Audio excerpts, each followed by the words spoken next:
Don't be afraid, I'm with you. The maid's toddler stayed by the sick billionaire after his fiancée walked away. I thought this was just another rich family story.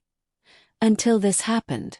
A billionaire lay in a hospital bed, machines beeping around him, and the woman who promised to marry him walked out the door without looking back. The nurses thought he was completely alone that night. But they were wrong. A tiny 3-year-old girl, the daughter of his housekeeper, refused to leave his side. She held his hand and whispered 5 words that made a grown man cry. What she did next changed his entire life forever. And by the end of this story you will understand why. Hey friends, welcome back to the channel. Before we begin, tell me where you are watching from and which country you belong to. Drop it in the comments. I love seeing how far this family reaches. Today's story is one of the most emotional ones we've ever told, about wealth, loneliness, betrayal, and a kind of love that money could never buy. Stay with me until the end, because what this little girl does will stay in your heart long after this video ends. Nobody in that mansion knew the billionaire was already dying inside, long before the doctors found anything wrong. Daniel Ashford was 38 years old, and by every measure that the world used to judge success, he had already won. He owned a real estate empire that stretched across 4 states. His name was printed on skyscrapers in Chicago and hotels in Miami. Magazines called him the youngest self-made billionaire in the country. But none of that mattered on the nights when the house went quiet and Daniel sat alone in his enormous kitchen, eating dinner by himself while his phone buzzed with messages from people who wanted something from him. His fiancée, Vanessa Cole, was 35, elegant, sharp-tongued, and always dressed like she was walking into a photo shoot. She had met Daniel 2 years earlier at a charity gala, and within 6 months they were engaged. To the outside world they looked perfect together. Tall, successful, photogenic. Vanessa knew exactly what to say to reporters and exactly how to smile for cameras. But behind closed doors, something always felt hollow. Daniel noticed it in small ways. She never asked about his day unless it involved money. She talked more about the wedding venue than about him. Still, he told himself this was simply how people in his world loved each other. Busy. Transactional. Practical. The one person in that giant house who did not fit that description was Rosa Delgado, his housekeeper. Rosa had worked for Daniel for almost 2 years, arriving every morning before sunrise and leaving long after dark. She was quiet, hardworking, and carried herself with a kind of dignity that no designer dress could buy. Rosa was a widow. Her husband had passed away in a construction accident 3 years earlier, leaving her alone to raise their daughter, Lily, who was now 3 years old. Lily was small for her age, with dark curly hair and enormous brown eyes that seemed to notice everything. Because Rosa could not afford daycare on her salary, and because Daniel had quietly insisted she bring her daughter to work rather than leave her with strangers, Lily had practically grown up in that mansion. She knew which hallway echoed the loudest when she ran through it. She knew exactly which kitchen drawer had the cookies. And somewhere along the way, without anyone officially deciding it, she had become attached to Daniel. At first, Daniel barely noticed the toddler wandering through his home. He was busy, distracted, always on calls. But little by little, Lily found her way into his life. She would leave crayon drawings on his office desk. She would toddle into his study during video meetings and climb onto his lap, causing him to mute himself and laugh in front of investors who had never seen him smile so freely. Vanessa found this irritating. She would sigh loudly whenever Lily entered a room, and more than once, Daniel heard her mutter under her breath that the help's kid needed better boundaries. Daniel dismissed it as stress. Wedding planning was hard, he told himself. Vanessa was under pressure from her family, from the press, from her own high expectations. He made excuses for the coldness, the way he had made excuses for so many small things over the past 2 years. Deep down, in a place he rarely let himself visit, Daniel suspected something was missing from his relationship. But billionaires do not easily admit fear, especially the fear of being truly, deeply alone. Then, on an ordinary Tuesday morning in late autumn, everything changed. Daniel woke up with a headache that would not go away. By noon it had turned into dizziness. By evening, he collapsed in the middle of a business call, his phone clattering to the marble floor of his office. It was Rosa who found him. She had come to bring him tea, as she always did around 6 in the evening, and instead found her employer unconscious on the ground. His skin pale, his breathing shallow. Rosa did not hesitate. She called 911 immediately, then called Vanessa, who did not answer her phone because she was at a spa appointment 2 hours away. Rosa stayed beside Daniel, pressing a cool cloth to his forehead, speaking softly in Spanish even though she knew he could not hear her, the way you speak to someone simply because silence feels unbearable. Lily stood in the doorway of the office, gripping the frame with her small hands, watching with wide, frightened eyes as paramedics rushed through the halls of the house she had come to think of as her second home. At the hospital, doctors ran test after test. Something was seriously wrong, though nobody could yet say exactly what. Daniel drifted in and out of consciousness for 2 days. Vanessa finally arrived at the hospital nearly 6 hours after the collapse, still in her spa robe underneath her coat, more annoyed about being interrupted than afraid for the man she claimed to love. She stayed for less than an hour that first night, citing exhaustion, promising she would return the next morning. She did not return the next morning, or the morning after that. Rosa, on the other hand, could not stay away. Even though she was not family, even though hospital staff questioned why the housekeeper kept showing up, she came every single day after her shift ended, sometimes staying until midnight, sometimes bringing Lily because she had no one else to watch her. And it was in that hospital room, under fluorescent lights and the steady beep of monitors, that something remarkable began to happen. Lily, only 3 years old, too young to understand illness or money or betrayal, began to sit quietly beside Daniel's bed every single evening, holding his hand as if she somehow understood that he needed someone to hold on to. Nobody could have predicted what would come next. Not the doctors. Not Vanessa. Not even Daniel himself, lying in that bed, slipping further away from the life he thought he knew.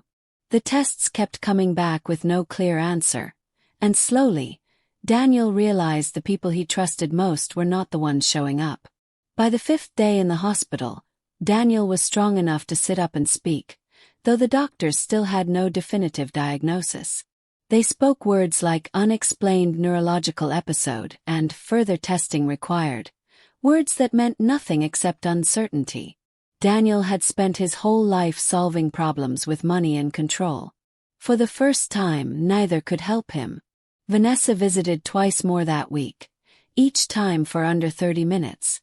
She would sit on the edge of the uncomfortable hospital chair, scroll through her phone, mention something about the wedding caterer needing a decision by Friday, and leave. She never asked how he was feeling. She never asked what the doctors had said. On her 3rd visit, she brought up, almost casually, that perhaps they should pause wedding planning until things were more certain. Daniel, still weak, still frightened, told himself she simply did not know how to handle stress. He wanted so badly to believe that. Rosa never once brought up the wedding. She never asked him for anything. She simply came every evening, sat quietly in the corner chair, and made sure the nurses had everything they needed for him. She brought him homemade soup in a thermos because she said hospital food would not help him heal. She adjusted his blankets. She read the English words on his medical charts slowly, sounding them out under her breath, because she was teaching herself medical vocabulary just so she could understand what was happening to her employer, a man she had come to see, quietly, as more than just an employer. And every evening Lily came with her. At first, the toddler was shy in the hospital, overwhelmed by the strange smells and sounds. But by the 3rd visit, she had claimed the small space beside Daniel's bed as her own. She would climb up carefully, always waiting for Rosa's nod of permission, and settle beside him. She brought a worn stuffed rabbit with a missing button eye, and one evening, without a word, she placed it in Daniel's hands. For you, she said simply. So you not scared? Daniel, a man who had negotiated multimillion-dollar deals without blinking, felt his throat tighten so badly he could not speak. He held the small, threadbare rabbit against his chest and nodded, unable to find words. It became a nightly ritual. Lily would climb onto the chair beside his bed, take his hand in both of her small ones, and simply sit there, sometimes humming quietly, sometimes talking to him about her day in the broken, beautiful way that 3-year-olds talk, about a butterfly she saw, about a cookie Rosa let her have, about a dream where she could fly. Daniel found himself looking forward to those visits more than anything else in his day. More than the doctor's updates. More than his own business calls, which he had mostly stopped taking. One evening, when Daniel's fever spiked and he grew disoriented and frightened, mumbling incoherently, unsure for a moment where he even was, it was Lily who noticed first. She tugged on Rosa's sleeve and said, "Mama, he's scared like when Papa was sick." Rosa's face went pale. She had never told Daniel much about her husband's final days. The accident, the hospital, the helplessness. But in that moment, she understood something her daughter already seemed to know instinctively. Fear does not care how much money a person has. Rosa leaned close to Daniel's bed and, without thinking about propriety or boundaries or her position as an employee, took his hand and said quietly, "Don't be afraid. I'm with you." It was such a small sentence. 6 simple words. But something about the steadiness in her voice, the calm certainty of someone who had survived her own devastating losses, pulled Daniel back from the edge of panic. His breathing slowed. His eyes focused. And for the first time since he had collapsed, he felt something other than fear. He felt seen. Over the following days, as more tests were run and doctors began speaking in slightly less alarming tones, Daniel began to notice things he had somehow never noticed before, despite Rosa working in his home for nearly 2 years.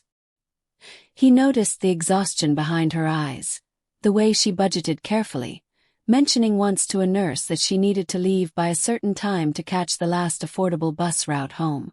He noticed how she never once asked about his money, his company, or what any of this meant for her job security, even though realistically if something happened to him, she would lose her position immediately. He noticed, too, the absence of Vanessa. Her visits grew shorter and further apart. She stopped answering his calls promptly. When he finally asked her during one of her brief visits why she seemed so distant, she snapped at him, saying the hospital made her anxious, that she wasn't built for sickness, that she needed him to get better quickly, because people were starting to ask questions about the wedding date. Something in Daniel cracked open that day. Not from anger but from clarity. He realized, lying in that hospital bed with a stuffed rabbit missing a button eye resting on his chest, that the woman he was supposed to marry had never once, not a single time, told him not to be afraid. But a 3-year-old had. The night everything changed, Daniel overheard a phone call that shattered everything he thought he knew about the people closest to him. 2 weeks into his hospitalization, doctors finally identified the cause of Daniel's collapse. A severe and rare reaction triggered by a dangerous combination of medications, one of which should never have been in his system at all. It was not something he had been prescribed. Someone would need to explain how it got there. The hospital launched a quiet internal review. Daniel, still recovering, tried not to think about what it meant. He wanted to believe it was a pharmacy error, a mixed-up prescription, an innocent mistake. But late one night, unable to sleep, he overheard something that would change everything. His hospital room door was cracked open. In the hallway outside, Vanessa stood with her back to the room, speaking on the phone in a hushed but sharp voice, unaware Daniel was awake. He heard fragments. Enough fragments. "I told you if the wedding falls through now, it looks worse for me, not better. No, the prenup only protects him if we're not already married. I just need a little more time before anyone starts asking real questions about the accounts." Daniel lay frozen, his heart pounding harder than it had during his collapse. He listened as Vanessa continued, her voice growing more agitated, mentioning a transfer, mentioning her brother's gambling debts, mentioning that she never expected him to actually get sick this badly. That was not the plan. That was not the plan. The words echoed in Daniel's mind long after Vanessa ended the call and walked back into the room, smiling that same practiced smile she always wore, asking sweetly how he was feeling. Daniel said nothing. He simply nodded, his mind racing, piecing together weeks of small inconsistencies that he had explained away, ignored, or been too trusting to question. He remembered with sudden horrifying clarity a night a few weeks before his collapse when Vanessa had insisted on bringing him a specific vitamin supplement, something she said her nutritionist recommended, something he had taken obediently every evening because he trusted her. He remembered how she had grown strangely insistent when he mentioned, once, that he did not feel like taking it. He said nothing to her that night. He needed proof, not suspicion. But he could not stop his hands from trembling as she finally left the room hours later.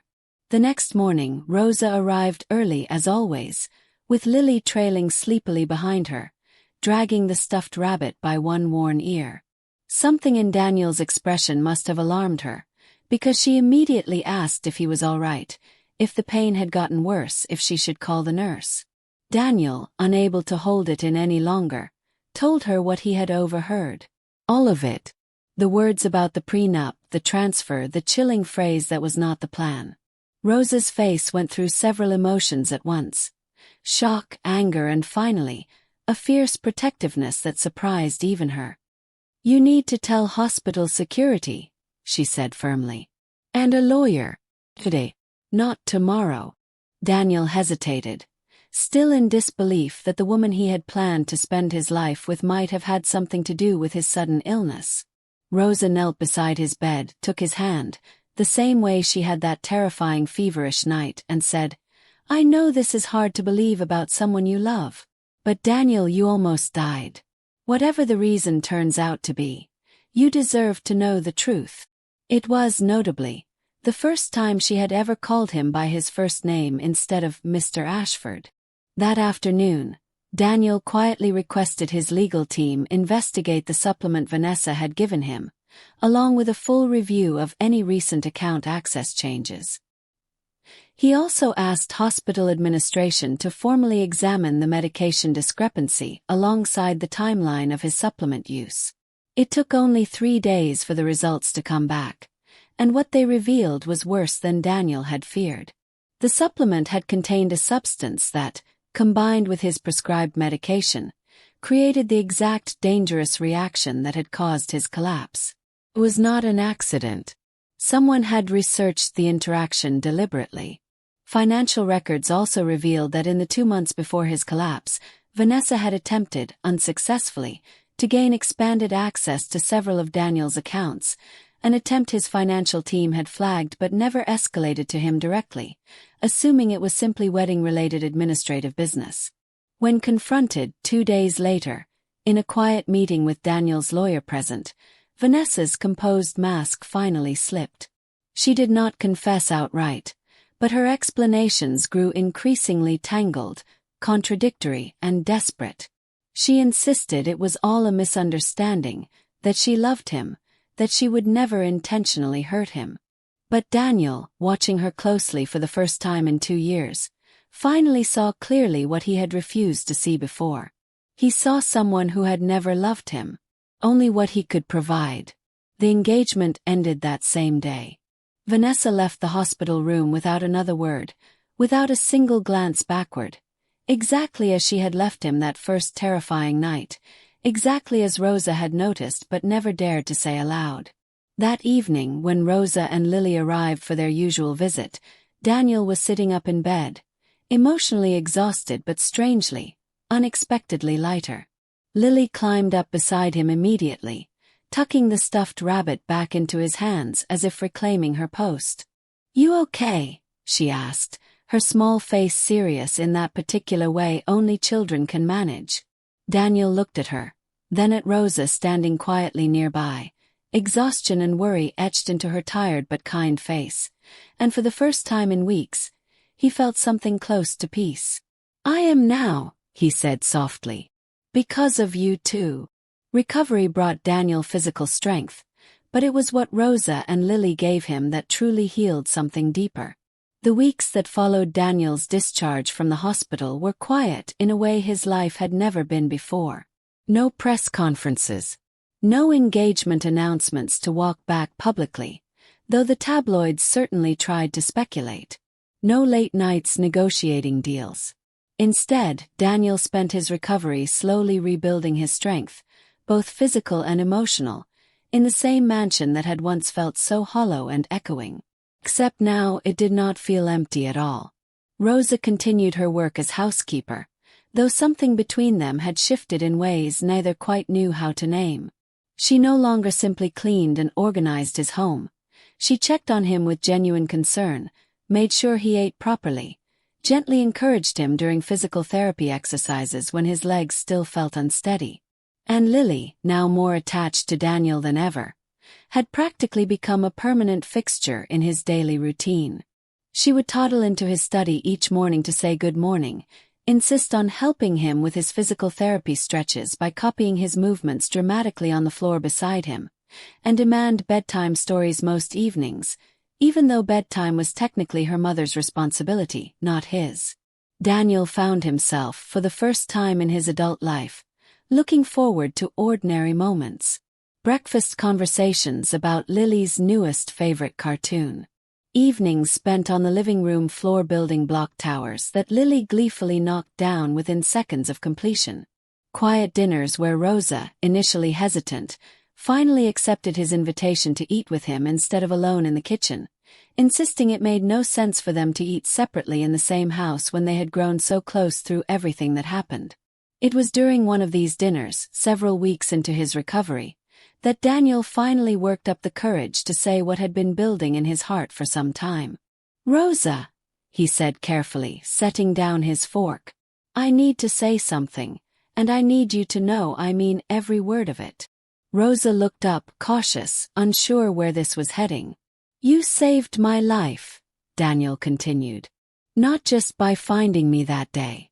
Every single night in that hospital, when everyone else disappeared, you and Lily were the only two people who showed up.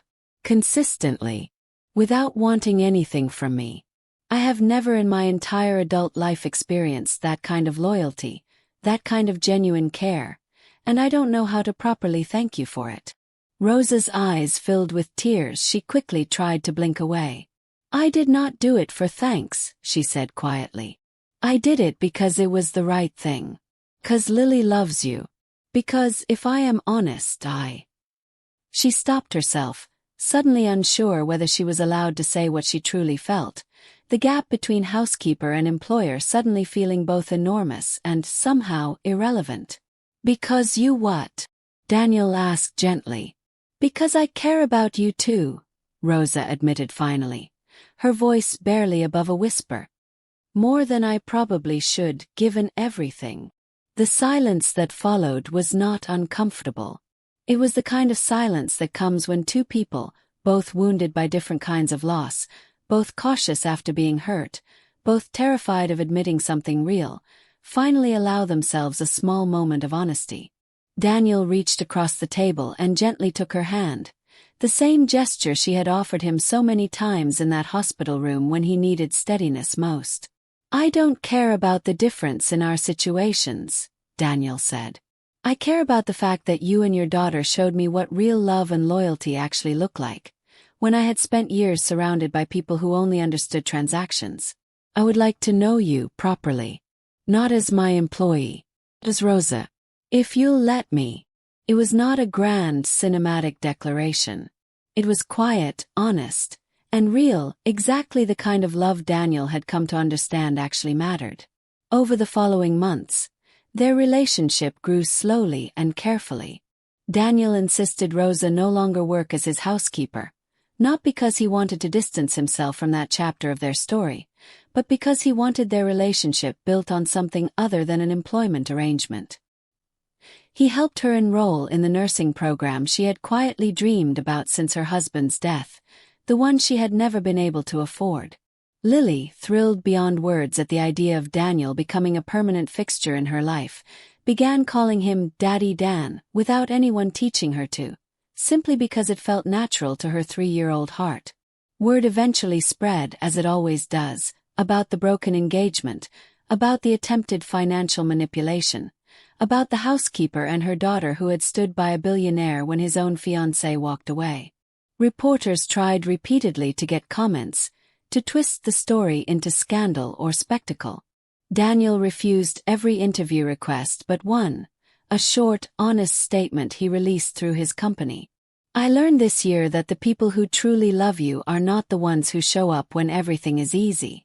They are the ones who stay when everything falls apart, expecting nothing in return. I am fortunate enough to have found 2 of those people, and I intend to spend the rest of my life being worthy of that kind of love." 1 year later, the mansion that once echoed with loneliness was filled with something it had never known before: real family. A year after that terrifying night in the hospital, Daniel stood in the same backyard garden where, just 12 months earlier, he had once planned an entirely different wedding with an entirely different bride.